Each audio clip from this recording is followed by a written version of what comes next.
ठाकुर जी। धन्यवाद सभापति महोदय।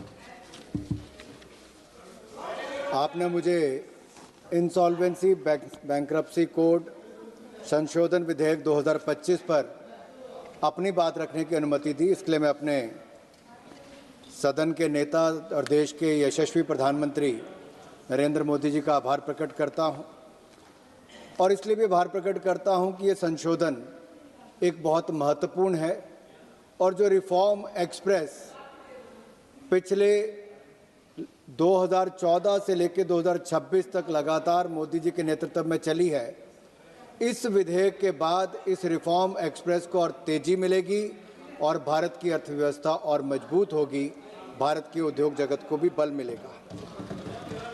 माननीय सभापति जी, आसन पर आप हैं, महिला हैं, पहले वाली स्पीकर भी महिला थी, और फाइनेंस बिल पास होने के बाद जब कम सदस्य सदन में है उसके बावजूद महिला सांसद यहाँ पर सभी उपस्थित हैं।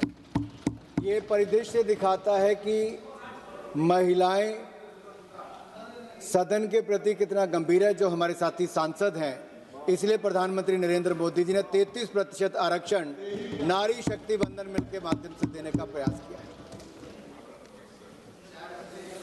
आज जब मैं insolvency bankruptcy code amendment bill 2025 पर कह रहा हूं,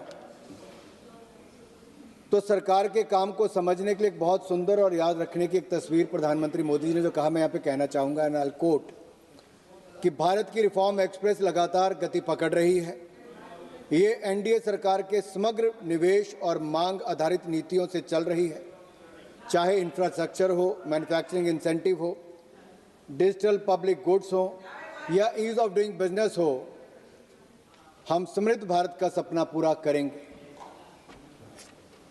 सभापति महोदय, इंसॉल्वेंसी बैंक्रप्सी कोड ने बहुत कुछ पिछले लगभग 11 वर्षों में हासिल किया है। उस पर आने से पहले 11 साल पहले तस्वीर क्या थी, मैं आपके माध्यम से बताना चाहता हूं। भारत एक ऐसा देश था आज से 11 साल पहले दुनिया में, जब डिफॉल्टर्स के पास तो सारी शक्ति थी, लेकिन ऋण दाताओं के पास केवल आशा ही थी। आज भारत एक ऐसा देश है आईबीसी आने के बाद, जहां ऋण दाताओं के पास कानून है, रेगुलेटर है, न्यायपालिका है और एक सशक्त बैंकिंग व्यवस्था है। ये परिवर्तन टूटे हुए शक्ति समीकरण का पूरा उलटफेर करके आज मोदी सरकार के द्वारा सबसे बड़ी आर्थिक शासन उपलब्धि है। और आज हमारे सामने जो संशोधन है, मैं आपके माध्यम से कह सकता हूं, ये इस परिवर्तन को एक लॉजिकल कंप्लीशन की ओर ले जाने का काम करेगा। कुछ नज़र आंकड़ों पर मार ली जाए, वैसे तो जो कांग्रेस की स्पीकर बोल के गई, नियम अनुसार अपना भाषण देने के बाद अगले स्पीकर तक बैठना चाहिए। अब दुर्भाग्य यह है कि कांग्रेस में जो इनके खुद के नेता हैं, वो भी भाषण दे के नहीं बैठते हैं, वो भी चले जाते हैं।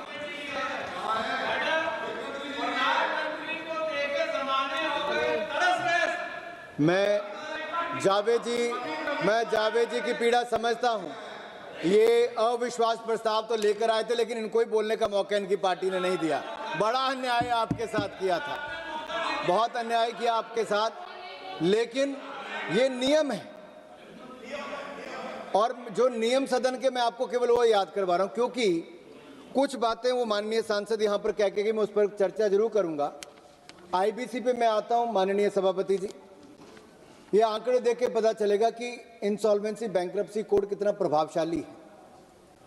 लगभग 8,654 कॉर्पोरेट डेटर्स को सीआईआरपी के माध्यम से इसका निपटारा किया गया।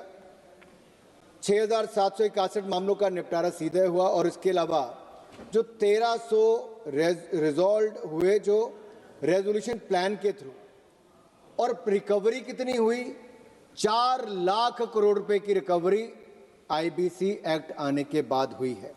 लिक्विडेशन वैल्यू का 170% मिला है, और फेयर वैल्यू का 94% मिला है। 2430 अपील, समीक्षा, समझौते वापस लेने के माध्यम से बंद हुए और जो रेजोल्यूशन टू लिक्विडेशन रेशियो है इसमें भारी सुधार हुआ है। 2018 तक मात्र 20% था, अब ये बढ़कर 91% हुआ है। बहुत बड़ी छलांग यहाँ पर लगी है। यहाँ पे कंपनियों को खत्म करने की बजाय बचाने और आगे बढ़ाने का काम हुआ। अगर मैं पुराने मामलों की बात करूं तो 40% रिजॉल्व सीआरपी जो कंपनीज हैं जो पहले बीआईएफआर में चले गई थी और डिफंक्ट हो चुकी थी, ऐसे कि जिनकी संपत्तियां एक तरह से पूरी तरह से खत्म हो गई थी, क्रेडिटर्स ने उसमें भी रिकवरी 18.91% तक की, जिसकी लिक्विडेशन वैल्यू 152% उसका वसूल किया गया। ये भी एक बहुत बड़ी उपलब्धि है। तो मैं कहना चाहता हूं आईबीसी केवल पैसे की वसूली नहीं है, ये कंपनी का पुनरुद्धार करने का कार्य भी हुआ है। ऐसे व्यवसायों को फिर से जीवंत करने का जो अन्यथा गायब हो जाती है, बंद हो जाती है, वो किया गया। So IBC is not just recovering money, it is resurrecting companies. हमने जो विरासत में क्या पाया वो भी बताना जरूरी है विपक्ष को। भारत का आईबीसी से पहले का दिवालियापन का परिदृश्य क्या है? सभापति महोदय, हमने भारत के आर्थिक इतिहास के उस अध्याय को फिर से देखना होगा जो इससे पहले था, और ये कोई गर्व करने वाला अध्याय नहीं था। ये एक सिस्टमैटिक फेलियर आप हमें देकर गए थे।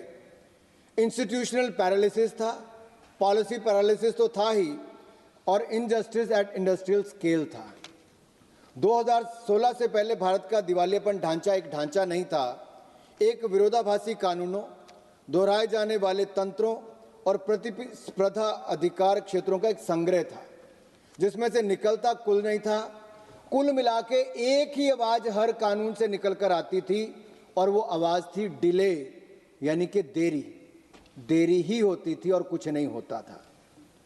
अगर मैं क्या क्या कानून थे, सीका था, यानी कि जिसमें यूनिट को सिक घोषित करने का होता था, फिर बीएफआईआर था, डीआरटी था, सरफेसी था, इस तरह से अलग अलग लोक अदालत से लेकर अन्य कई तरह के कानून थे।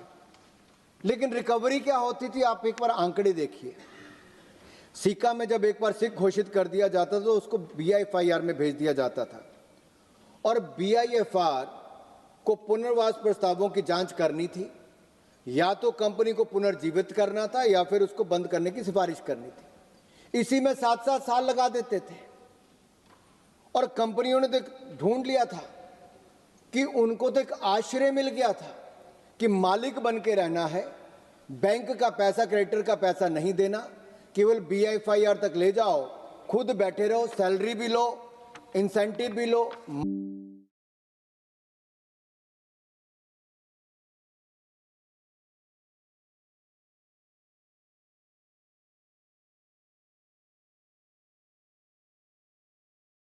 डीआरटी में तो अगर 100 रुपये देते थे तो 25 रुपये मुश्किल से वापस मिलता था। सरफेसी आया तो उससे में भी थोड़ा बहुत उससे बेहतर रिकवरी होनी शुरू हुई, लेकिन कुछ नहीं मिल पाता था। तो 2016 से पहले का जितना भी काम हुआ उसमें क्या था, अर्थशास्त्रियों की भाषा में कहें तो उसको कहते थे एवरग्रीनिंग, यानी कि बैंकों द्वारा बार बार खराब ऋणों को रोल करते रहना, एवरग्रीन करते रहना, और ये मानक संपत्ति के रूप में प्रस्तुत करने का ये आरबीआई ने कह दिया था। नुकसान की पहचान को स्थगित कर देना, प्रमोटरों को अपनी कंपनी में पैसे लेते रहने देना। बैंकों का कभी एसेट क्वालिटी रिव्यू करते ही नहीं थे। अगर एसेट क्वालिटी रिव्यू करने का निर्देश किसी ने दिया तो प्रधानमंत्री नरेंद्र मोदी की सरकार आने के बाद दिया, और बही खाते सही करने का काम दिया। ये तो पीएसयूज के नाम पे पैसा लेके अपना फाइनेंशियल डेफिसिट जो है, फिस्कल डेफिसिट जो है, उसको ठीक करने की बात करते थे। फर्जीवाड़ा करती थी यूपीए की सरकारें, कांग्रेस की सरकारें।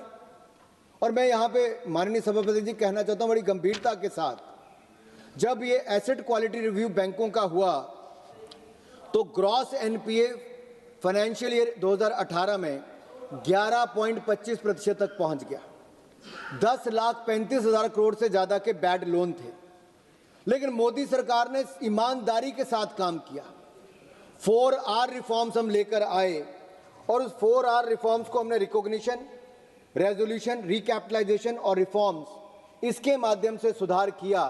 और आज मैं कहना चाहता हूं, जो उस समय 12 में से 11 public sector bank PCA framework में थे, आज 12 के 12 पब्लिक सेक्टर बैंक मुनाफे में हैं और लगभग सालाना 2.25 लाख करोड़ रुपए का मुनाफा आज भारत के सरकारी बैंक कमा रहे हैं, तो नरेंद्र मोदी की सरकार की नीतियों के कारण कमा रहे हैं।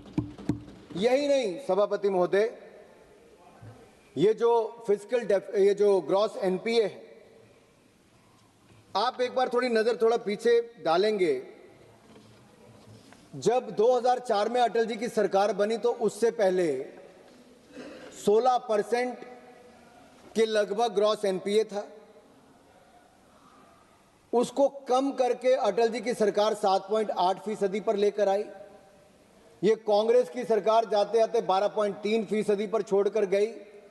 और मुझे कहते हुए प्रसन्नता है, आज नरेंद्र मोदी जी की सरकार में उसको कम करके 2.3% कर दिया गया है। ये बहुत बड़ी उपलब्धि हमारी है। एक के बाद दूसरा काम हमने ऐसा किया है। आईबीसी के माध्यम से क्या रिकवरी हुई, डीआरटी से क्या थी? डीआरटी में मुश्किल से 10% रिकवरी थी, सरफेसी में 20% थी, और आईबीसी का कानून जब हम लाए तो 50% से ज्यादा की रिकवरी हमने करके दिखाई। ये बैंकों का पैसा वापस दिलाया है। यही नहीं, ऐसी अनेक उदाहरण मैं आपके सामने देना चाहूंगा।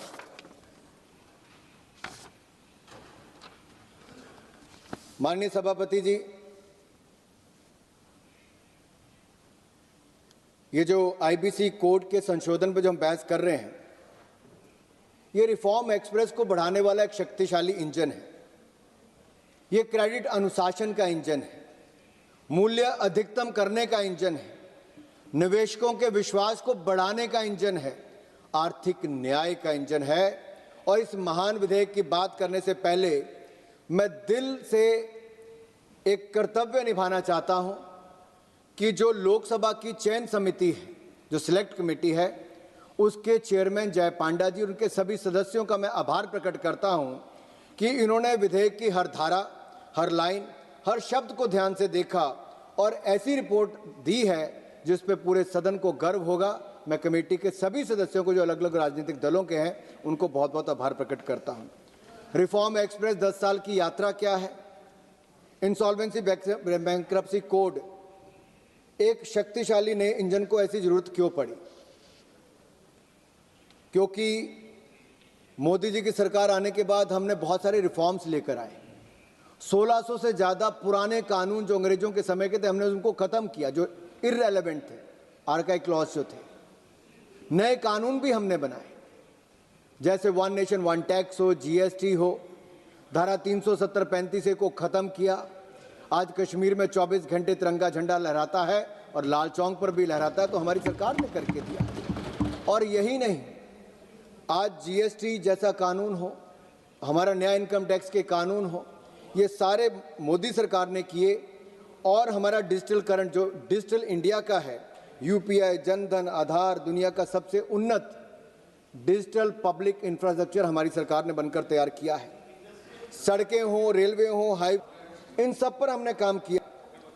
मैन्युफैक्चरिंग में पब्लिक, हमने जो पीएलआई स्कीम लेकर आए हैं, उससे हमारी मैन्युफैक्चरिंग को बल मिला है, हमारा एक्सपोर्ट बढ़ा है। और जो हमने रिफॉर्म्स लेकर आए, ये तो हमें सड़ी गली अर्थव्यवस्था देकर गए थे, फ्रेजाइल 5 इकोनॉमीज में छोड़कर गए थे। आज नरेंद्र मोदी जी की सरकार अच्छे काम के कारण भारत को दुनिया की चौथी बड़ी अर्थव्यवस्था बनाकर रखा है। हमने भारतीय न्याय संहिता हो, ऐसे अन्य कानूनों को हमने लेकर आए। हमने एक ऐसे बिल्स लेकर आए, बार बार एक ऐसी रिफॉर्म्स लेकर आए जिससे कामकाज में, ईज ऑफ डूइंग बिजनेस में और ईज ऑफ लिविंग में बहुत बढ़ोतरी हुई। हमारी रैंकिंग तो बड़ी बड़ी, व्यापार भी बढ़ा है और हमारी निवेश भी, फॉरेन डायरेक्ट इन्वेस्टमेंट भी बढ़ी। हमारे पास जो विदेशी पूंजी निवेश है वो भी बढ़ा। हमारे पास जो देश में सोने का भंडार है वो भी बढ़ा। तो आप किसी भी तरह से तुलना करेंगे वो बड़ा है। और जो कांग्रेस की माननीय सांसद यहाँ पे कह रही थी कि किसानों के लिए क्या किया, मैं यही कहूंगा, आप तो झूठे वायदे करते रहे। किसानों को सम्मान देने का काम किया और 4 लाख करोड़ रुपए से ज्यादा सम्मान निधि किसी ने दी है तो नरेंद्र मोदी जी की सरकार ने 6-6 हजार रुपया प्रति साल दी। और महाराष्ट्र में तो हमारी अभी की सरकार ने, देवेंद्र फडणवीस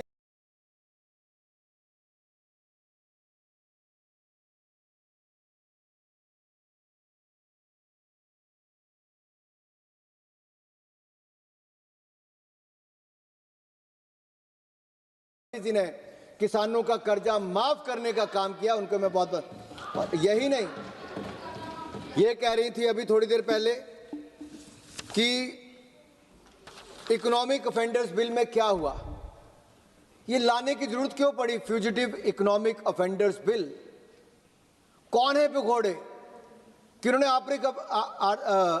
आर्थिक अपराध किए थे?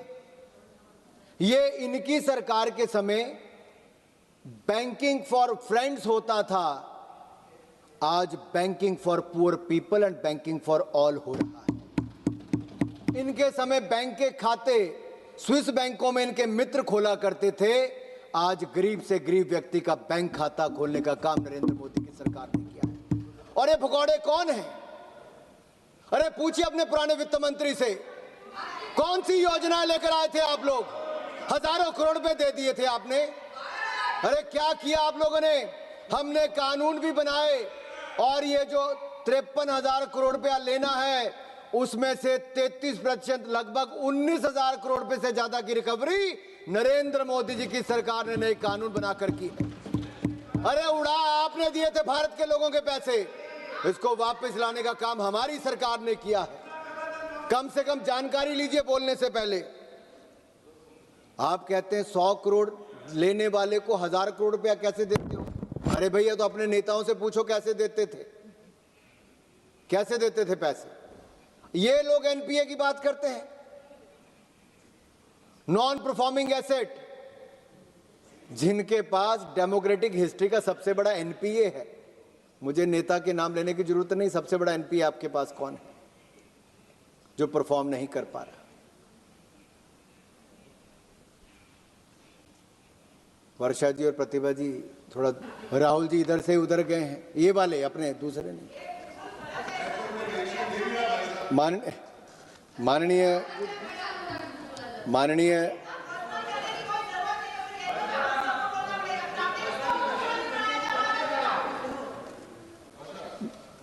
माननीय सभापति जी, जब आईबीसी लाए तो क्या सोच कर लाए थे? मैं उस पर जानना चाहता हूं। अब क्योंकि आईबीसी पे पूरा शुरू करते हैं। ये बड़ा सुधार का एक कार्यक्रम था और मोदी सरकार के लिए सिद्धांत सरल और शक्तिशाली था। हमने एक ऐसे नियम बनाए जहां वादों का पालन हो, पूंजी सुरक्षित हो, बिजनेस पूर्वानुमान और विश्वास के साथ चल सके। और हमने जो बिल लाए तो उस आईबीसी कोड के अंतर्गत एक एकीकृत लेनदार अनुकूल समयबद्ध कानून जो पुरानी उलझन, देरी और अन्याय को खत्म कर देता था, वो लेकर आए थे।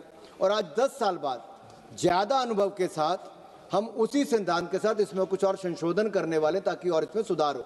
और वो क्या संशोधन है, अब मैं उस पर आने वाला हूं।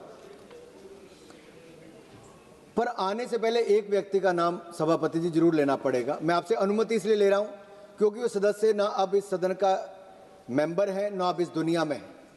मैं स्वर्गीय अरुण जेटली जी का नाम लेना चाहता हूं। मुझे राजनीति में लाने वाले भी वही हैं और ये आईबीसी का कानून लाने वाले भी वही हैं। और उन्होंने जटिल नहीं, सरल कानून लेकर आए। वो सरल स्वभाव के भी थे और इतना शानदार काम उन्होंने किया है कि प्रधानमंत्री मोदी जी ने उनसे कहा था वो जीएसटी भी लाए, यहाँ पर ये आईबीसी भी लाए। और आज मैं कहना चाहता हूँ उनकी सोच क्या थी जेटली जी की, कि दिवालिये ढांचे को, खस्ता हालत को जब देखा तो उन्होंने क्या कहा कि सीका और बीएफआईआर ये सारे जितने थे इनसे एक बेहतर कानून हमें देना है। और रिफॉर्म्स के लिए उन्होंने कोई पुराना ताना बाना नहीं बुना, एक बिल्कुल नया बिल लेकर आए, एक नया ट्रैक बिछाया और देश को एक नया उपहार मोदी जी ने और जेटली जी ने दिया, जिसमें भारत अपने नए अनुबंधों को गंभीरता से लेता है, लेनदारों को सम्मान करता है और पूंजीदारों को भरोसेमंद जगह देता है। जेटली जी ने संसद में इस विधेयक को पेश करते हुए क्या कहा था कि भारत को दिवालिया संरक्षण की संस्कृति से लेनदार सशक्तिकरण की संस्कृति की ओर ले जाना चाहिए।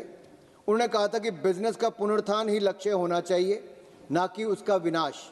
उन्होंने कहा था कि हितधारकों, लेनदार, कर्मचारी, विक्रेताओं और समाज के लिए मूल्य अधिकतम करना नैतिक और आर्थिक जरूरत है। और सबसे महत्वपूर्ण उन्होंने बात समय सीमा पर कही थी। टाइम बहुत इंपॉर्टेंट है। उन्होंने कहा था कि हर दिन जो अनिश्चितता पैदा करेगा वो उस एसेट को उतना खत्म करता चला जाएगा और अराजकता और क्रेडिट बाजार में लाएगा। इसलिए उन्होंने प्रवेश के लिए 14 दिन तय किए थे, 180 दिन में समाधान की बात कही थी और 320 दिन में कुल सीमा रखी थी जो इसमें कानून में लिखा गया था। लेकिन आज 330 दिन नहीं, 650 दिन औसत लग रहे हैं। इस पे बिल पर संशोधन करना क्यों जरूरी माननीय सभापति जी? इसलिए मैं आ रहा हूं क्योंकि वो तो बिल पे बोली नहीं पहले। तो इसमें क्या हुआ, कहीं कोर्ट से देरी होती थी, कहीं नौकरशाही से देरी होती थी, कहीं और होता था। ये लोग अवरोध पैदा करते थे लेकिन बाजार की गति से काम नहीं करते थे। सभापति महोदय, 2016 से अब तक आईबीसी के अंतर्गत लेनदारों को 4 लाख करोड़ रुपए से ज्यादा मिल चुके हैं। क्रेडिटर्स को 27,000 से ज्यादा मामले औपचारिक प्रवेश से सुलझाए जा चुके हैं। 10 लाख करोड़ रुपए जो बैड लोन्स में था उसको प्रभावशाली ढंग से ले लिया गया, यानी कि नोटिस मिलने से स्वेच्छा से ही लोगों ने पैसे दे दिए। ये डर भी पैदा हुआ या जागरूकता पैदा हुई तो नरेंद्र मोदी की सरकार आने के कारण तब जाके 10 लाख करोड़ रुपए की रिकवरी हुई और ग्रॉस एनपीए भी मात्र 2.3% पे आया और नेट एनपीए तो 0.6% रह गया। समाधान योजनाओं से लेनदारों की लिक्विडेशन वैल्यू का औसतन 171% हमें मिला है। अब रिफॉर्म एक्सप्रेस की ड्राइवर कौन बनी? ड्राइवर कोई और नहीं बनी, निर्मला सीतारमण जी बनी। क्योंकि जब हम बिल लाए उसके 2 वर्षों के बाद जेटली जी हम सबको छोड़कर चले गए। निर्मला जी को नई जिम्मेदारी प्रधानमंत्री मोदी जी ने दी और बहुत गंभीरता से निर्मला जी ने इस जिम्मेदारी को संभाला वित्त मंत्री के रूप में। लेकिन एक समस्या सभापति जी और आई। हम सब ने देखा कोविड का समय, दुनिया के सामने बहुत बड़ा संकट आ गया था, आर्थिक भी और जीवन पर भी। और उस समय सबसे बड़ा संकट हमारे संस्थाओं के ऊपर था, चाहे बैंक था चाहे औद्योगिक थी। उस समय आईबीसी को आए कुछ समय ही हुआ था। आईबीबीआई हो, एनसीएलटी हो या हमारे रेजोल्यूशन प्रोफेशनल्स हो, इनको अभी उतना पैर जमाने का मौका नहीं मिला था। उससे पहले बड़ा संकट आ गया तो क्या करते? क्या उद्योग को बंद होने देते? नहीं। उस समय भी कोविड के समय प्रधानमंत्री मोदी जी लाखों करोड़ रुपए का पैकेज लेकर आए और पैकेज इस दिशा में था कि गरीब को खाना भी मिला तो उद्योगपति को मोरेटोरियम पीरियड भी मिला और लाखों करोड़ रुपया उनको 20% एडिशनल वर्किंग कैपिटल भी मिला और एनसीएलटी में एमएसएमई को ना लेकर जाएं तो 1 लाख रुपए से बढ़ाकर 1 करोड़ रुपया उसको कर दिया गया। ये सारे कई तरह के बदलाव हमारी सरकार ने किए। ये सारी बातें मैं इसलिए कर रहा हूं क्योंकि हर्ष मल्होत्रा जी आज बैठे, हमारे माननीय मंत्री जी हैं। ये कोविड के समय उस समय किया गया। अगर ये कदम उस समय निर्मला जी नहीं उठाते, मैं भी उस समय वित्त राज्य मंत्री था, हम लोग उस समय नहीं उठाते मोदी जी के कहने पे, तो आज बहुत सारे उद्योग बंद हो जाते। लाखों एमएसएमईज बंद होने से बचे, 2 करोड़ के लगभग लोगों का रोजगार बचा और 1,40,000 करोड़ की देनदारी जो समाप्त हो जाती है, खत्म हो जाते ऋण, वो भी पैसा बचा तो नरेंद्र मोदी जी की समझदारी और उनके निर्णयों के कारण बचा है।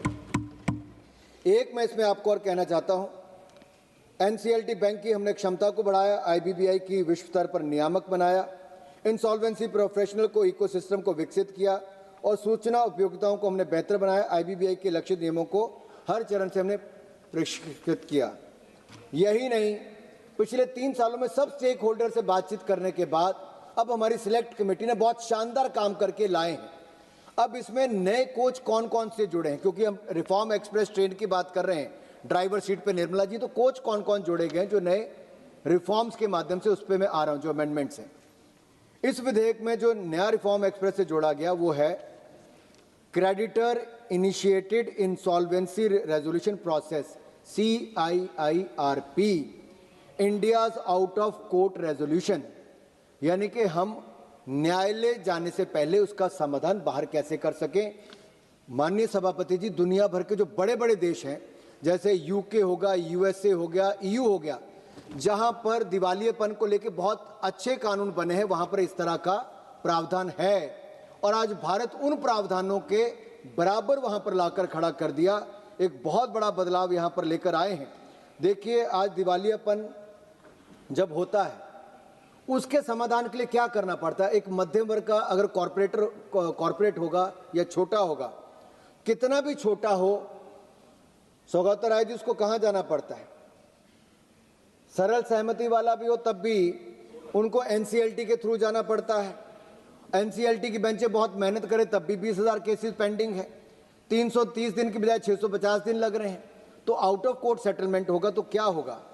ये जो नया अध्याय 4A जोड़ा गया है, इससे पूरी व्यवस्था बदल जाएगी। जहां मुख्य कर्ज नियंत्रित वित्तीय संस्थानों के पास है, अब समाधान प्रक्रिया बिना एनसीएलटी के फाइलिंग के शुरू, चलाई और पूरी की जा सकती है। जब तक समाधान योजना तैयार ना हो, रेजोल्यूशन प्रोफेशनल, जो आरपी जिसको हम कहते हैं, पब्लिक नोटिस जारी कर सकता है। कंपनी का मैनेजमेंट बिजनेस चला सकता है। लेनदार और मैनेजमेंट 150 दिन में योजना बना सकते हैं। अगर योजना बन गई तो एनसीएलटी मंजूरी देता है तो बहुत अच्छा है, अगर नहीं बनी तो सामान्य सीआईआरपी में बदल जाती है। ये तेज और सस्ता है, गोपनीय है और बेहतर है, और एनसीएलटी की पब्लिक सुनवाई होने वाली परेशानी कम करता है। सभापति महोदय, ये तरीका आज दुनिया के बेस्ट प्रैक्टिसेस के बराबर है और इसको लेकर आए, इसके लिए मैं वित्त मंत्री जी को बहुत बहुत बधाई देता हूं और धन्यवाद करता हूं। इससे एक नई जो एक्सप्रेस लाइन जो जुड़ी है वो भीड़ भाड़ वाले इलाके यानी कि कोटकूट में जाने का छूट जाएगा और मुख्य लाइन को बाईपास करके जुड़ जाएगी। इसमें एक और जो बहुत महत्वपूर्ण बात है, इसमें सुरक्षा के साथ साथ कर्जदार को 30 दिन का समय भी मिलता है जवाब देने का। प्रक्रिया शुरू होने से 30 दिन में एनसीएलटी में वो चुनौती दे सकता है। वैकल्पिक मॉरिटोरियम संपत्ति की रक्षा करता है। अगर मैनेजमेंट सहयोग नहीं करता तो रुकावट डालता है तो एनसीएलटी में पूर्ण सीआईआरपी में इसको बदल सकता है और जवाबदेही से अब कोई नहीं बच सकता। यानी कि जो न्यायालय है, जो हमारी जुडिशरी है, वो भी अब जवाबदेही से, रेजुडिशियल प्रोफेशनल, सीओसी, कोई भी अब जवाबदेही से नहीं बच सकता। जो कोच 2 जो डिब्बा इसमें जुड़ा है वो है पूरे ग्रुप के लिए एक train, group insolvency, 1 train for the entire group. Bharat में जो बड़ी बड़ी कंपनी है उसकी ग्रुप होल्डिंग होती है, जैसे होल्डिंग कंपनी, सब्सिडरी हो गई, एसोसिएट कंपनी हो गई, सिस्टर कंसर्न्स हो गए। लेकिन आईबीसी जो है हर कंपनी को अलग अलग मानता था सभापति जी। अब अलग अलग एनसीएलटी में उसको ले जाना पड़ता था, अलग अलग क्रेडिटर्स कमेटी होती थी, अलग अलग रेजोल्यूशनल प्रोफेशनल होते थे। इससे उलझन भी होती थी, समय भी नष्ट होता था, मूल्य भी नष्ट होता था, फॉर्म शॉपिंग होती थी। नया section 59A is a game changer. ये बिल्कुल परिवर्तन ले आएगा। केंद्र सरकार को ग्रुप कंपनियों को ग्रुप इंसॉल्वेंसी बनाने का अधिकार देता है। एक ही एनसीएलटी बेंच होगी, ग्रुप सीओसी होगा, ग्रुप कोऑर्डिनेटर होगा और अलग अलग सीओसी को बीच एक बाध्यकारी समन्वय समझौते होंगे। सभापति महोदय, एक उदाहरण देता हूं, वीडियोकॉन इंडस्ट्रीज का नाम आपकी अनुमति से ले रहा हूं क्योंकि उनके भी 15 कंपनियों का दिवालिया हुआ, बहुत मुश्किल आई, सबसे जटिल और मूल्य नाशक हुआ। इनके कंपनियों की भद पिट गई, मूल्य खत्म हो गए, बैंकों का नुकसान हो गया। कानून था लेकिन थोड़ी थोड़ी त्रुटियां रह गई थी, उसके कारण भी नुकसान हुआ। फिर एक जेट एयरवेज जो एयरलाइन चलती थी उसका विदेशों में एसेट थे, तो हमारे पुराने कानून में उसमें प्रावधान ना के बराबर थे, तो उसमें बहुत जटिलता थी, मुश्किल भी आई। अब नया ढांचा इन समस्याओं का समाधान दे रहा है। कोच 3 जो जोड़ा गया, मेरे 10 मिनट और मैं पूरा कर रहा हूं, अपने टाइम में पूरा कर लूंगा। अब भारत अंतर्राष्ट्रीय स्तर पर क्रॉस बॉर्डर इंसॉल्वेंसी पे काम करेगा। इसमें क्या है, भारतीय कंपनियां जो दुनिया भर में काम करती है, उनकी संपत्ति, कारोबार, कर्मचारी दुनिया भर में है, लेनदार भी दुनिया भर में है, विदेशी कंपनियां भारत में है। जब क्रॉस बॉर्डर दिवालिया होता है तो उसमें पुराने आईबीसी में दम उतना नहीं था।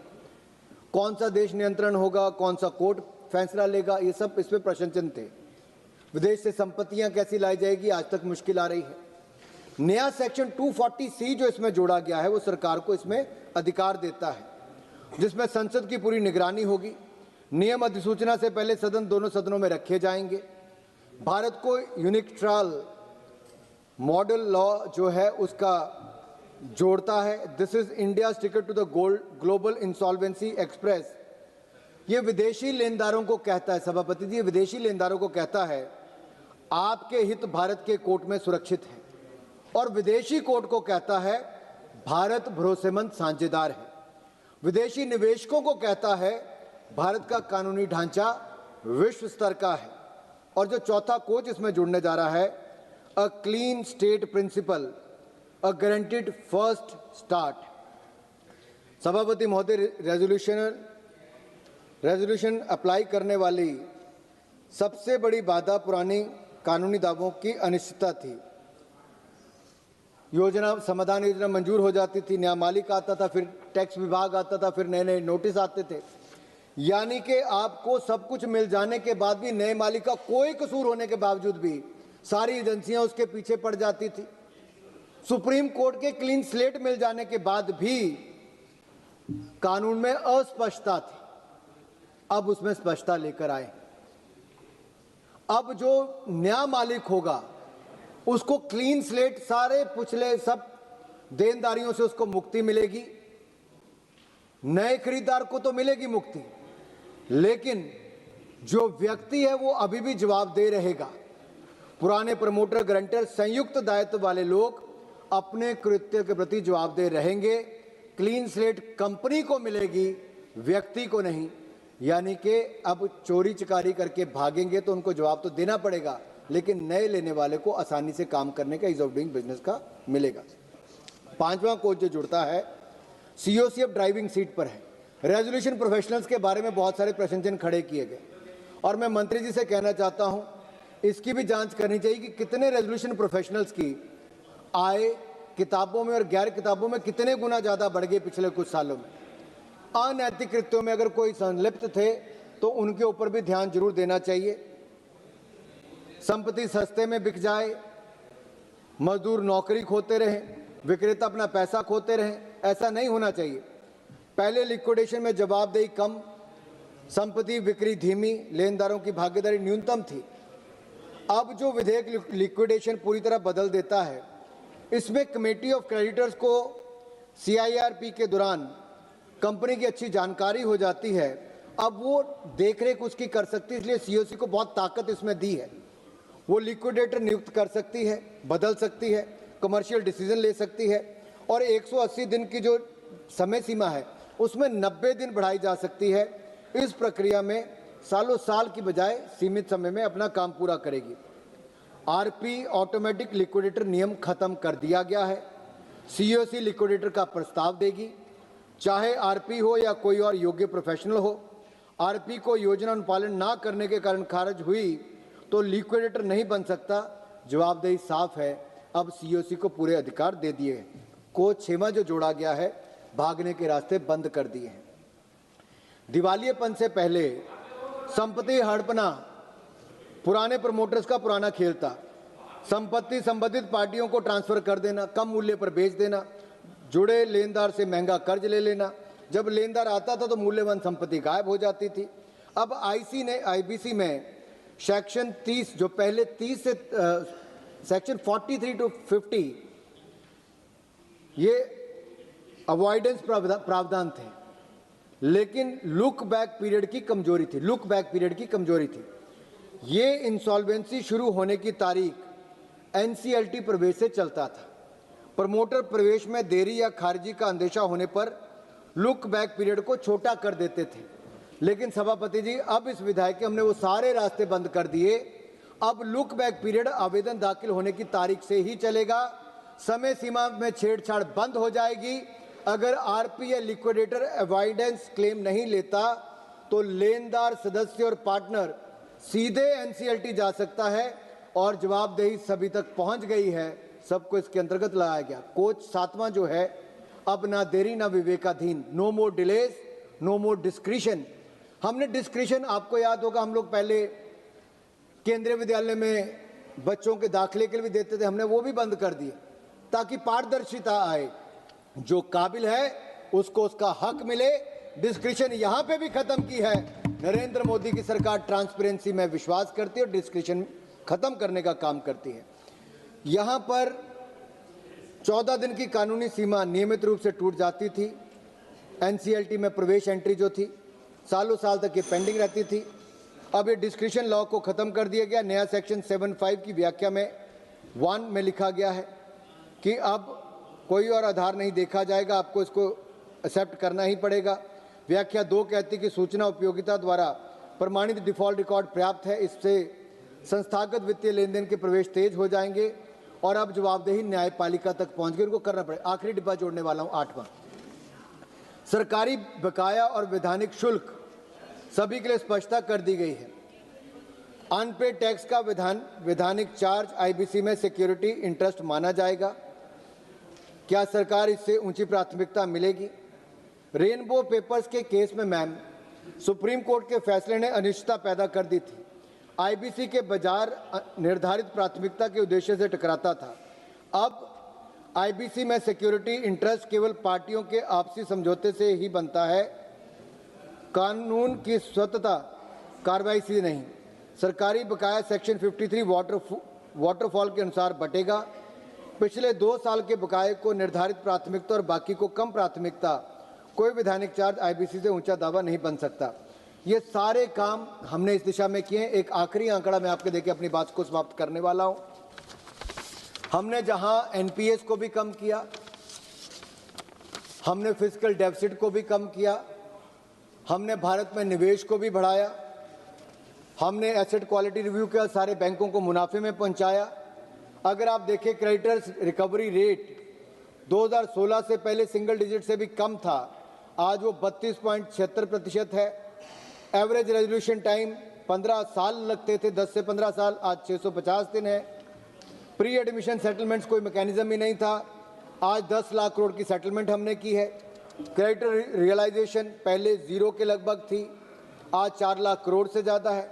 इंसॉल्वेंसी प्रोफेशनल पहले थे ही नहीं, अब 4 लाख, अब 4576 के लगभग हैं। 63 जज हमने नियुक्त किए हैं।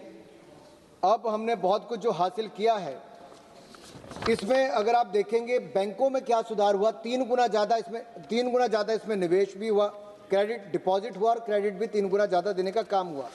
यही नहीं, हमने विदेशों से पैसा भी वापस लेकर आए और जो मॉरिटोरियम की बात कही मैंने, हमने वो भी कर दिया है। एक आखिरी बात जो, क्योंकि बहनों की बात कही गई कि सेल्फ हेल्प ग्रुप के बारे में क्या किया, महिला सांसद थी, शायद वो भूल गई। ये नरेंद्र मोदी जी की सरकार है, माननीय गिरिराज सिंह जी यहाँ पर हैं। ये जब मंत्री, इनका पिछला विभाग जो था, उसमें भी लखपति दीदी पे जो काम किया गया वो आज तक किसी सरकार ने नहीं सोचा। आज 9 करोड़ से ज़्यादा बहनें सेल्फ हेल्प ग्रुप से साथ जुड़ी हैं। 10 करोड़ से ज़्यादा बहनें और लगभग 2 करोड़ बहनें अब लखपति दीदी देश में बन गई हैं। ये नरेंद्र मोदी की सरकार के कारण है। 20 लाख रुपए तक सेल्फ हेल्प ग्रुप को अब बगैर किसी गारंटी के हमारी सरकार ने देना शुरू कर दिया है। स्टैंड अप इंडिया योजना और मुद्रा में सबसे बड़ा लाभ महिलाओं को देश में मिला है। और सबसे बड़ी बात तो यह है कि 33% आरक्षण संसद में भी और विधानसभा में भी नरेंद्र मोदी की सरकार ने दिया है।